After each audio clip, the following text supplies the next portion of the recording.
In this video, I'm going to give you 10 strategies to help you get through the airport and to your gate in record time. Let's talk about it.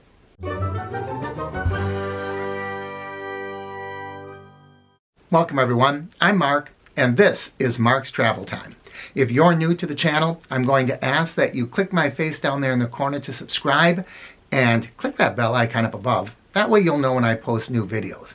Today we are going to look at strategies to help us move through the airport more quickly. The first thing we're going to talk about you can do before you even leave home, and that is to check in with your flight. Typically you want to check in 24 hours ahead. When you get checked in at home, you can bypass all of the issues and problems and delays of having to check in when you get to the airport and at the desk. So the first thing you should do, get on your app, get on the website for the airline you're traveling with, and check in 24 hours in advance. The next thing we want to do is make sure that we have our boarding pass before we even get to the airport. You can always download the app for your airline, and you can download the boarding pass right to your phone. Now, if you watch any of my other videos, you'll know one of the strategies I always do is I save that boarding pass in multiple places. First of all, I have it on the app.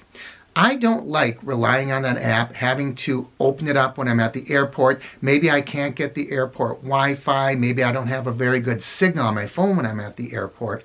And as a result, it could cause delays in getting my boarding pass. So I always do three things. Number one, I have it in the app, of course. But the other three things I do is I save it to the wallet in my phone. When it's in the wallet, I don't have to go through the airline's app. The next thing I do is I take a screenshot. That way I just go to my photo album and my boarding pass is there. And the third thing I do is I print out a hard copy. I always say that I'm a belt and suspenders type guy. That means if one thing fails, I have a backup. This way there are actually multiple backups, right? We have it on the app, we have it in the wallet, we have it saved to the pictures, and I have a paper copy. The next thing we can do to save time, if possible, don't have checked bags. Checked bags are a huge delay. You have to stop at either the curbside, the kiosk, the desk. You have to get your bag tags printed out. You have to wait in line. They just take an awful lot of time. If you're going on a shorter trip or you think you can pack in just carry-on, you can bypass that process altogether. You'll have your boarding pass from home and you can go straight to security. These days, on most airlines, you can have two carry-ons. Now, I say most airlines because a lot of them charge. Check with the airline. Some of them even charge for overhead space. I think it's Frontier will charge you, is it Frontier? We'll check the airline. We'll charge you $30 for an overhead. You can put things underneath the seat, but they will charge for an overhead. I love Southwest because Southwest allows two free bags. And of course, you can have your two carry-ons. You can have the carry-on that slides under your seat and the carry-on that goes in the overhead.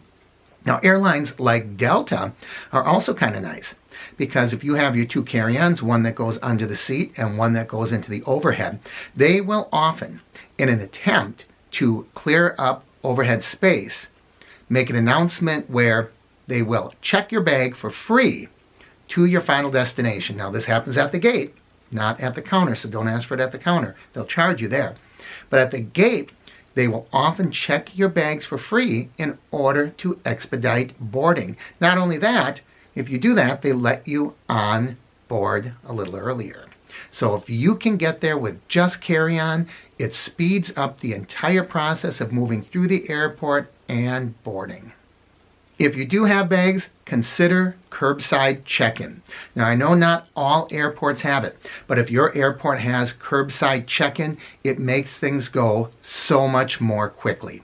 You go to curbside check-in, they will check your bags. Typically, you can get a boarding pass from them. You won't really need it because you'll already have your boarding pass, but oftentimes they can get that for you as well, and you can go straight to security. It's a simple process. You go up, you tell them what flight you have, you show them your ID, and always tip the person at curbside check-in. What should you tip? A minimum of $1 to $2. I think at least $2 and a minimum of $5 total. If I have one bag, I'm still giving him $5. If I have 2 bags, I'm still giving him $5. If I have 3 bags, $6 or more. That is just kind of a general rule of thumb. But curbside check-in will get you through that airport far more quickly. If you do need to go inside to check your bags, learn how to work the kiosk. Go directly to the kiosk. It's very simple. All you have to do is press a button that said press here to get started, and then you just put in all your information. It'll probably ask for your confirmation number or the credit card on which you made the reservation, and ask you simple questions. Do you have any explosives or any batteries on board, that type of thing? You answer all those questions no. It'll say how many bags you have. It'll print out the bag tags in most cases. You can even get your boarding pass at the kiosk. Now, some airlines, it will not print out the bag tags. That's fine. You check in, you get in line, and then you go up to the counter. What you don't want to do is get into line without stopping at that kiosk, because then they might just send you back to the kiosk, delaying your time at the airport.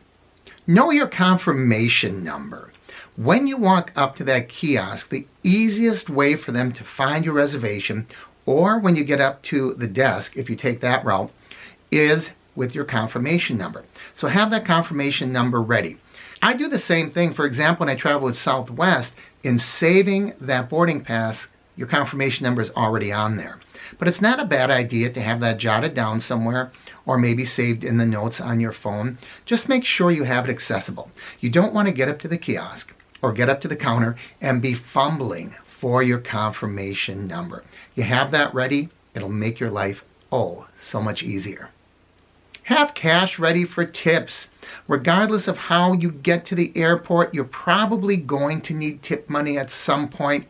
If you take a shuttle, you want to tip the shuttle driver. If the shuttle driver helps you with your bags, give him a couple of dollars. When you check your bags at curbside, you're going to have to tip them a few dollars. So have some cash ready.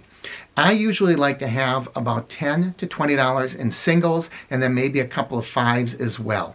I rarely go through all of that money, but you want to have it when you need it. Have your boarding pass and your ID ready.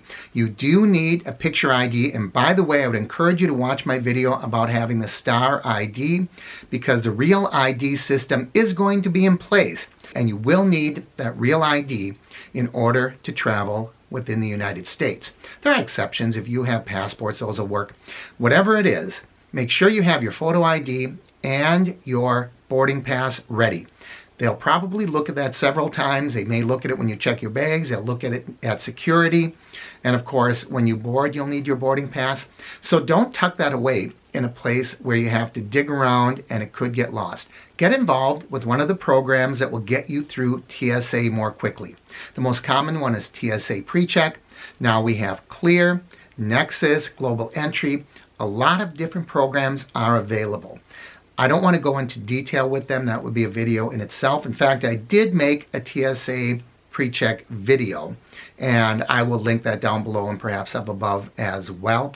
I also have Nexus. Nexus is great because it works with international travel between US and Canada, and you also get TSA PreCheck with Nexus. It's cheaper, $50 a year right now, as opposed to the $85 with a TSA PreCheck. Clear is a little more expensive. It's getting closer to about $200, but look into those programs. What does that mean for you? That means you don't have to take things out of your bags. That means you don't have to take off your shoes. That means you don't have to take computers out. It makes it so much easier, and the TSA PreCheck lines are shorter. So think about getting TSA PreCheck or get involved with a similar program. Check for available apps to know the gate location. Sometimes you'll find gates that are in weird locations. I know there's one in O'Hare. I can't think right now exactly what the gate number is, but it's not clustered with all of the other gates in that terminal. It's kind of off to the side in its own place. And if you don't know where that gate is, you will be frustrated going up and down the terminal looking and wondering, where is this gate? It seemed to have been skipped. So if you know where your gate is ahead of time, it'll be a lot easier for you to get there, and you'll get there a lot more quickly.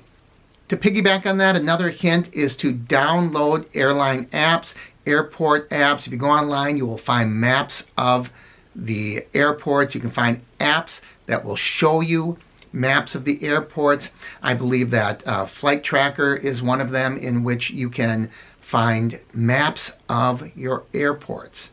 That way you'll know where the terminals are, how to get to them, what transportation systems are available. Sometimes they're kind of screwy. Atlanta, I like. They're well marked. You get on those trains, you can get right to your terminal. Philadelphia has a weird one at F Terminal, where you get there and back by taking an actual bus that runs across the tarmac. So there are some weird ones out there. So I would suggest that you get an app, do some research, get an app that will show you the map of the airport at which you'll be traveling. Finally, let's think about using bathrooms. Try not to wait until you get to your gate to use a bathroom, because the bathrooms are going to be really, really busy. Because like you, everyone else is going to be waiting there for a flight that is going to be taking off very soon. So oftentimes what I do is I look for those gates that are not busy. You'll be passing them as you're walking to your gate. The planes have already left. If they've just left, everybody is gone from that area, which means the bathrooms are not going to be busy.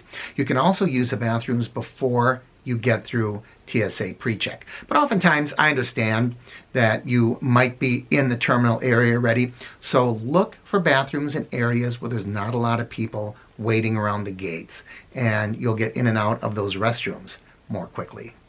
This one may not be so easy, but if possible, try to travel on less than peak hours. Now in my case, I'm always going, I shouldn't say always, but most of the time I'm going out on Monday mornings. Those places are packed because every business traveler in the world is heading out on a Monday morning. So if you can travel on non-peak times, the airport won't be so busy and boarding will be easier.